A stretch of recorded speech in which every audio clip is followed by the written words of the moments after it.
kami dari kelompok 3 yang beranggotakan. Saya Ratri Tiswayunisi dengan NIM 22220001. Saya Nurmalitas Sari Ramadhani dengan NIM 22220003. Saya Desti Lestari dengan NIM 22220006. Saya Nana Alfiana Sari dengan NIM 22220023. Kami akan mempresentasikan materi tentang Bab 5 pengendalian intern atau internal control. Bab 6 bukti audit dan tes transaksi. Bab 7 kertas kerja pemeriksaan atau audit working paper. Saya akan mempresentasikan bab 5 terkait pengendalian intern atau internal control. Yang pertama, pengertian dari pengendalian intern sendiri merujuk pada suatu sistem, proses, atau kebijakan yang dirancang dan diimplementasikan oleh entitas untuk memberikan keyakinan yang wajar terkait pencapaian tujuan organisasi dan keberlanjutan operasionalnya. Tujuan dari pengendalian intern adalah melindungi aset, memastikan akurasi dan keadaan informasi keuangan, memastikan kepatuhan terhadap hukum dan peraturan yang berlaku, serta meningkatkan efisiensi dan efektivitas operasional.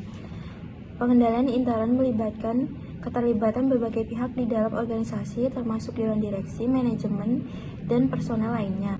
Berikut adalah komponen internal control menurut KOSO. Yang pertama ada control environment atau lingkungan pengendalian, yaitu budaya, etika, dan filosofi pengendalian yang dibangun oleh dewan direksi dan manajemen untuk mendukung efektivitas pengendalian intern. Yang kedua ada risk assessment atau penilaian risiko, identifikasi dan penilaian risiko-risiko yang mungkin mempengaruhi pencapaian tujuan entitas.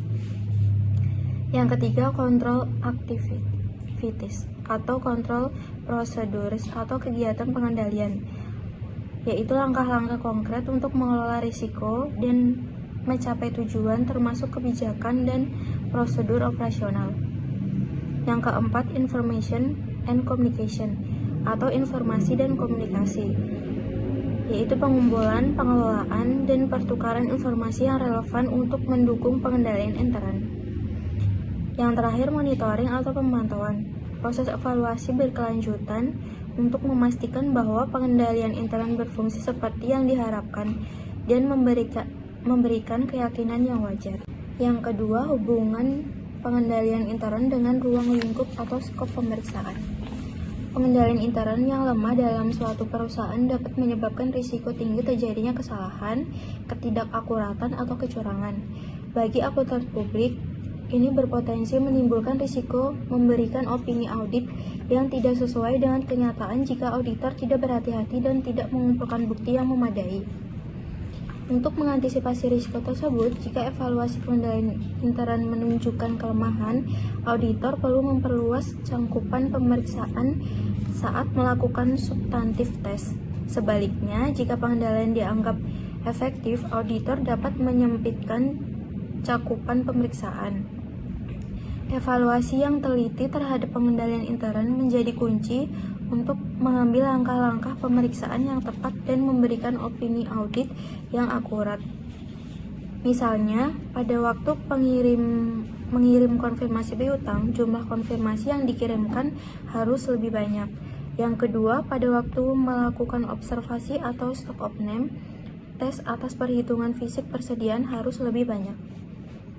Sebaliknya, jika auditor menyimpulkan bahwa pengendalian intern berjalan efektif, maka skop pemeriksaan pada waktu melakukan substantif tes bisa dipersempit. Yang ketiga, bagaimana melakukan pemahaman dan evaluasi atas pengendalian intern.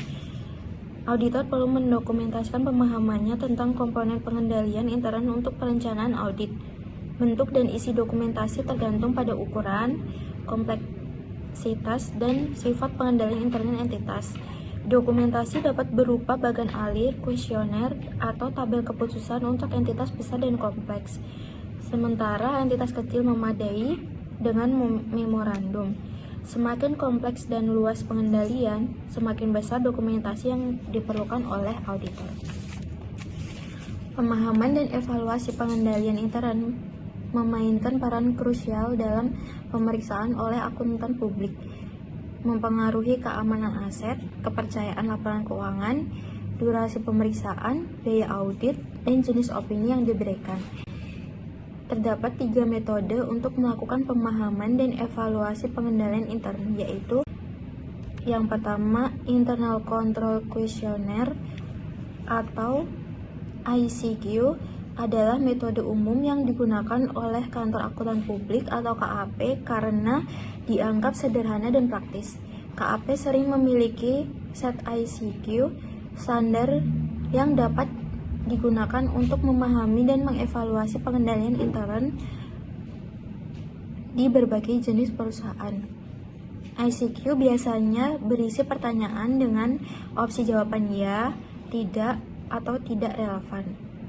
Jawaban ya menunjukkan pengendalian intern yang baik, tidak menunjukkan kelemahan dalam pengendalian intern, sementara tidak relevan menunjukkan bahwa pertanyaan tersebut tidak relevan untuk perusahaan tersebut. ICQ dikelompokkan sebagai berikut.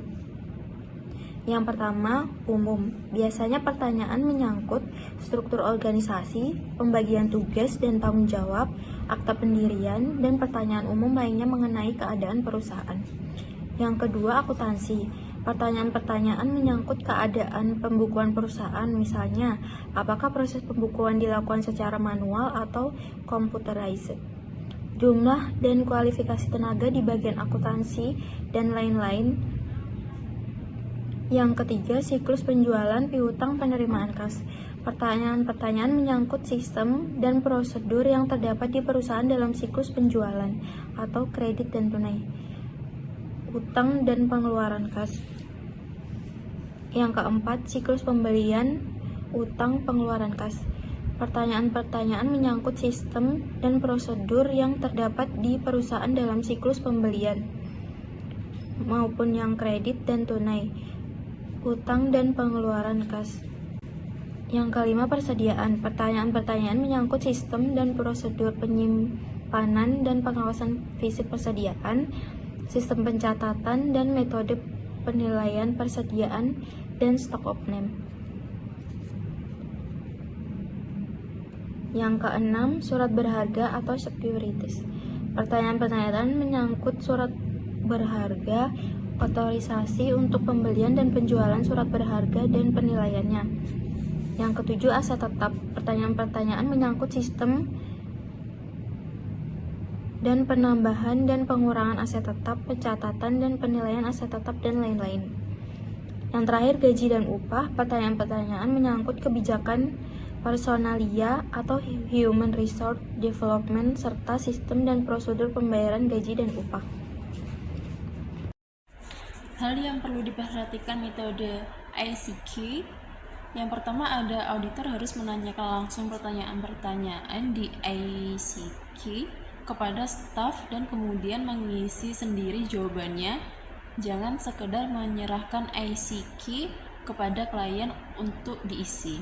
Yang kedua, untuk referent engagement penugasan yang berikutnya, ICQ tersebut harus dimutakhirkan berdasarkan hasil tanya jawab dengan klien. Yang ketiga, ada kecenderungan bahwa klien akan memberikan jawaban seakan-akan mengendalikan intern sangat baik. Berikut adalah contoh internal control questionnaires.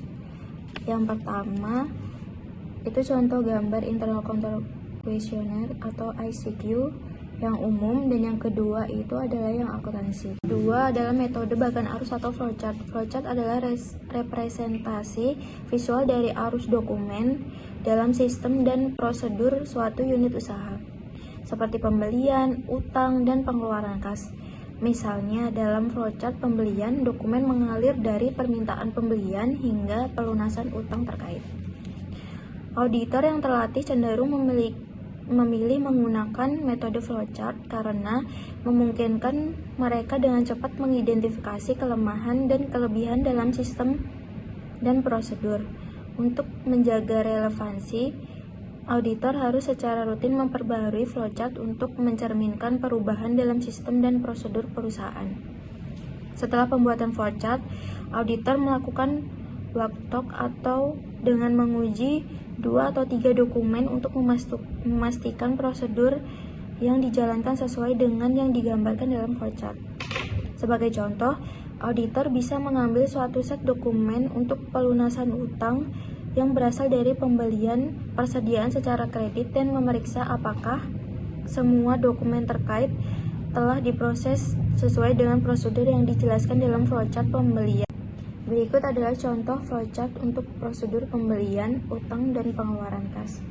Naratif. Dalam hal ini, auditor menceritakan dalam bentuk memo sistem prosedur akuntansi yang berlaku di perusahaan.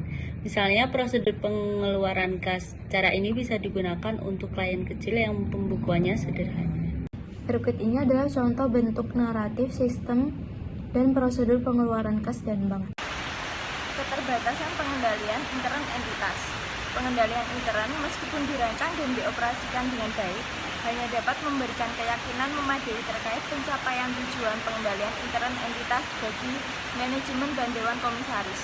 Namun, terdapat keterbatasan bawaan seperti kesalahan manusia dalam pengambilan keputusan, potensi kerusakan pengendalian intern akibat kegagalan manusiawi, serta risiko ketidakefektifan karena solusi atau kelalaian manajemen. Faktor lain yang membatasi pengendalian intern adalah biaya, yang tidak boleh melebihi manfaat yang diharapkan. Meskipun hubungan manfaat biaya menjadi kriteria utama, pengukuran tepat biaya dan manfaat seringkali sulit. Oleh karena itu, manajemen melakukan estimasi kualitatif dan kuantitatif serta pertimbangan untuk menilai hubungan biaya manfaat.